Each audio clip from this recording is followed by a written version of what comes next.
게임은 재밌으면 된다니까? 불멸의 전사 2. Here comes the CrossFinal, guys. Woo! Woo! 6. So this is where it actually all begins. Hope you guys enjoyed that Archon mode show match. Because now it's time for the real show to start.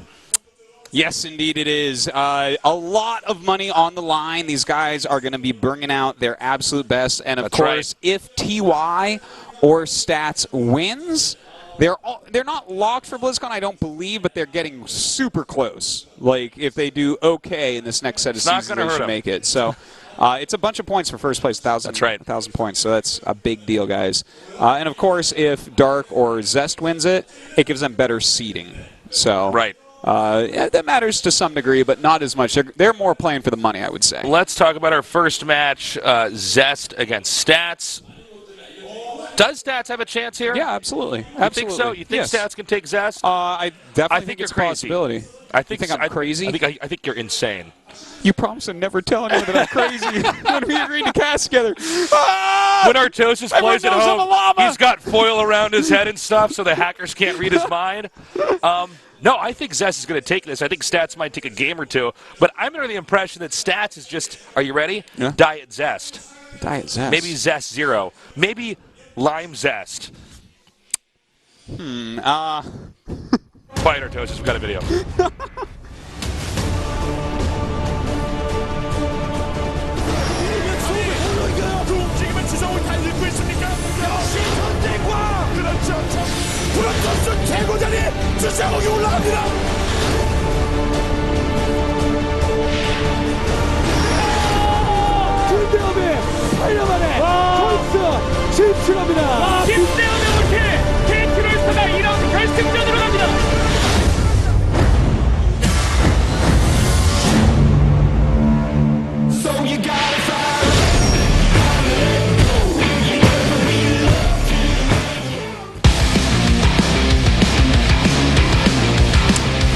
So as I was saying, is Zest, or excuse me, Stats just Diet Zest?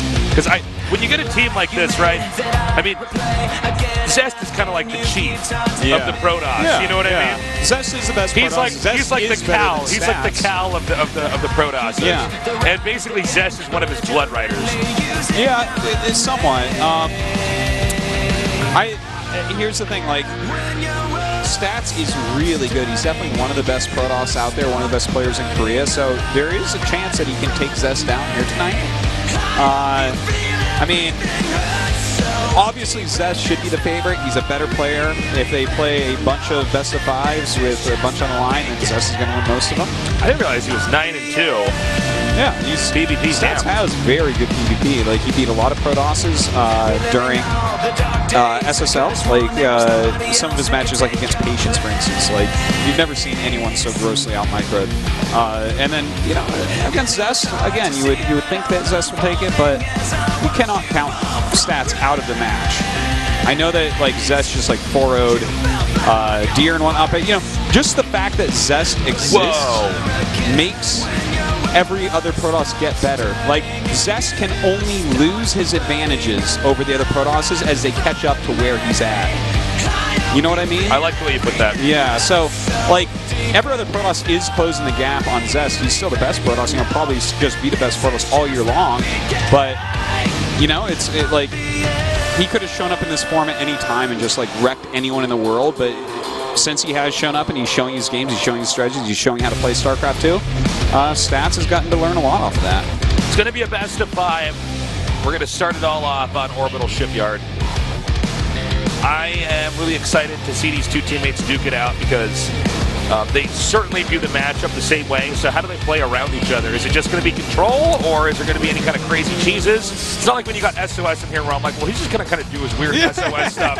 SOS is just going to do his weird stuff and end up winning. Well, so SOS is just going to, like, plug his avatar tail into his opponent and just feel the waves of what's going on in the game and destroy them. And they'd be like, oh, I know what I have to do. And he makes, like, a cannon somewhere really weird and then rushes in with like 2 oracles in the mid-game. And he's like, I've only done this once and I'll never do it again. My name is SOS. Indeed. So, Anyways, guys, tell your friends to join us. Game number 1 and the CrossFinal has started up. We're getting it going. I suck today, man. I can't do this, guys. I don't know how to end it without going. You can ABC your way out of here. GSL at the very end. Yeah. Something. GSL. Vocal fry. GSL CrossFinals. In the upper right, in the blue, he is Zest. Oh my God. What? What's wrong? I didn't know the voice was going to come on. I didn't know either. Like, what? That's not Zeratul. Why does Zeratul sound like Gary? In the bottom left, in the red, he is.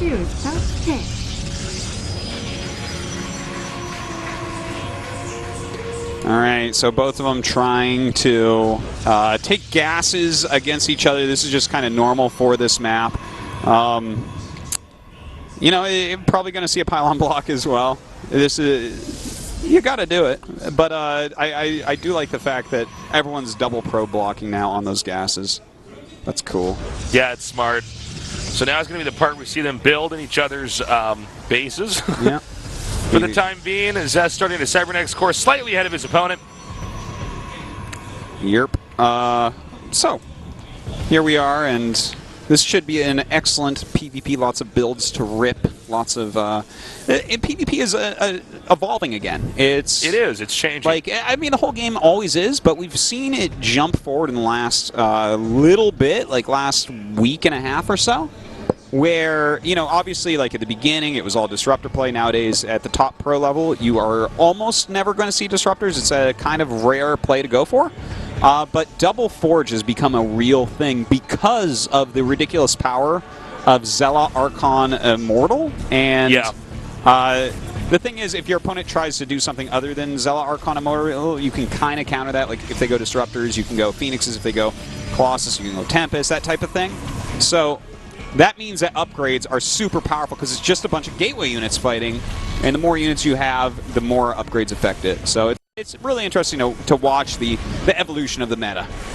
So we see now that it is going to be Stats who's slightly more delayed there by the construction of that core. The Nexus starting now for Zest.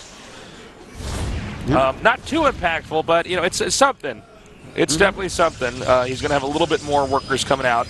On the other hand, for Tech, it's going to be Stats actually getting a Stargate here before that Nexus has begun. Well, you know, that's going to be his onus to do some damage with that. Right. Probably, I mean, we'll see if he goes for an Oracle, of course. The cores are going across the map, so they're trying to scout exactly what this tech is, especially for Stargate tech. Now, Zest starts the Twilight beforehand, so he's already decided to just stand those gateway units, which is pretty common for Zest. Zest loves to play hyper-mobile armies here. He loves Blink into charge and kind of controlling the map with Prism and aggressive moves. Yeah, and basically getting a better army there for the mid-game to start pushing. Seems like Stats slightly more inclined to harass. I'd probably say SOS most inclined to harass or proxy in this. Ruh-roh. Wow, look at that. I wish I could micro Mothership Core like this. Ooh, that was so good. Taking out a Sentry just for some energy and health on a Mothership Core is so ridiculously fantastic. And one of the big problems for Zest is that was how he was going to scout. He isn't getting an Oracle, right? So without the early Sentry to 1 to 3 sentries, he can't get any scouting done. And that is a huge issue for Zest. It is.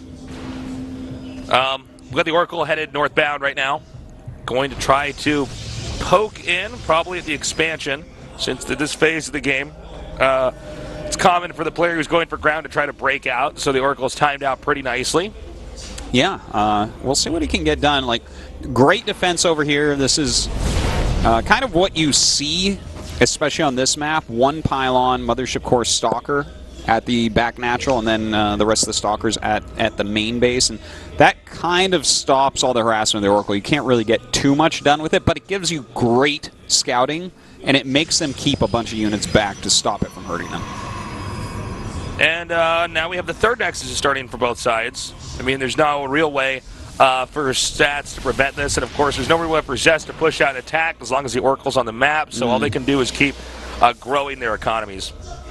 Yes, indeed. A lot of probes on the way. And look at this. I love this by Zest, right? He's going into a Dark Shrine for drop harassment with that Prism and Blink Stalkers. So he'll keep the pressure on the front, kind of draw the units down, force a lot of Immortals out, which means less observers, less detection, and try to get some damage done with DTs. It's this is exactly how he likes to play. Oh, man.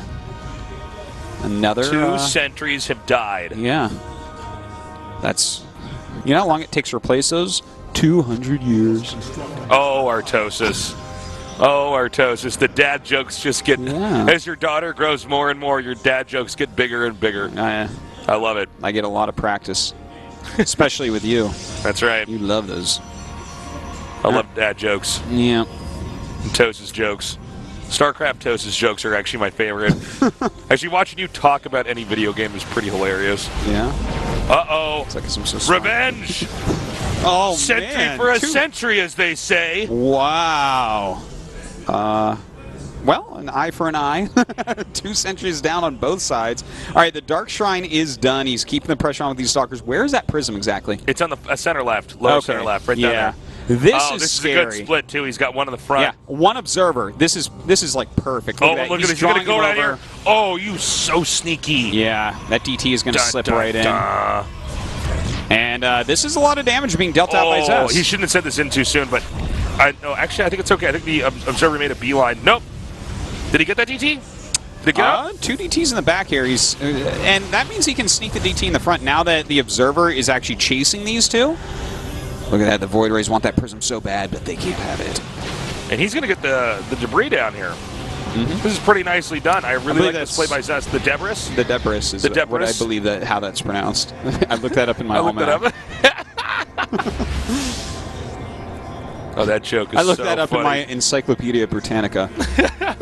that I brought to Korea. There was this Christmas where I got 2 Christmas gifts. I got a Sega Genesis, and then I got an entire set of the Encyclopedia Britannica. Yeah. Guess which gift went over better there, man? The Encyclopedia Britannica? No, nice try. Yeah, okay. I think most people would have guessed that, but I was like, you're just kind of a weird cool. guy. You like Sega Genesis. You know when you're a kid and you're just like, your parents get you that like learning gift, you know? Yeah, They're like, look at this. Yeah. You can look up anything you need to know in the encyclopedia. Yeah. Don't you know Wikipedia is going to be invented soon? By the time I need this? Like... All right, well, right now, charge on the way for Zest, getting that Templar Archives as well. He's got to get into Archons to go with those charge lots. 1-1, almost done here. DT's coming back in.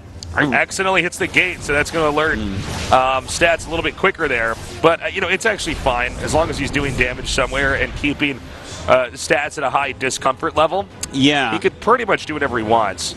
Yeah, unless high discomfort level makes stats into a Deadpool. Oh!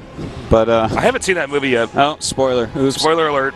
Well, not really, but look, this is kind of weird because Zest is getting like better upgrades.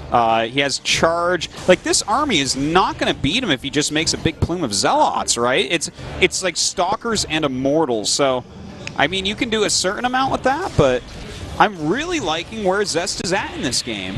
I think, look at that army. Like, that's not going to lose to what Stats is walking like one up the map Phoenix with. chasing this Warp Prism. He, just warps in 3 Stalkers and kills it. Look at this, the double forge follow-up. So this timing attack kind of has to work out. It has to do something big. He has a lot of Stalkers. That is a lot of charge lots. Oh, man. Can't be walking into those pylons, that's for sure. Okay, he's trying to stay out of range there.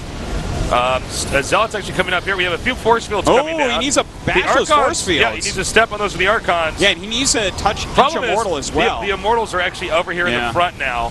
So there's... Oh, look at that.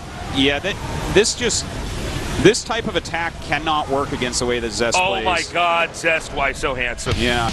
GG. Like, if you open like this, where you go for Oracle... Okay, so basically, if you open Oracle against someone that opens Blink, which is what Stats did against Zest, you need to build a death ball to beat them because the Blink player will be way more mobile and way more I also don't think you can ever attack. Yeah, you can't. You can't do that. You have to basically go into a max supply. I think so, yeah. Or, I mean, you can do something crazy like follow it up with Blink and just go like mass Blink Stalkers, but you can't just make like 5 Immortals and think that you can kill them because the Blink player already has Blink. They have the mobility. They have, you know, with their harassment, they're going to be able to tell what you're doing. And they always will go into charge, which means that your attack of all these tech units, which, by the way, were slowed down because you went Oracle for harassment, is really not going to be able to do anything. You have to go into more of a death ball play with Oracle.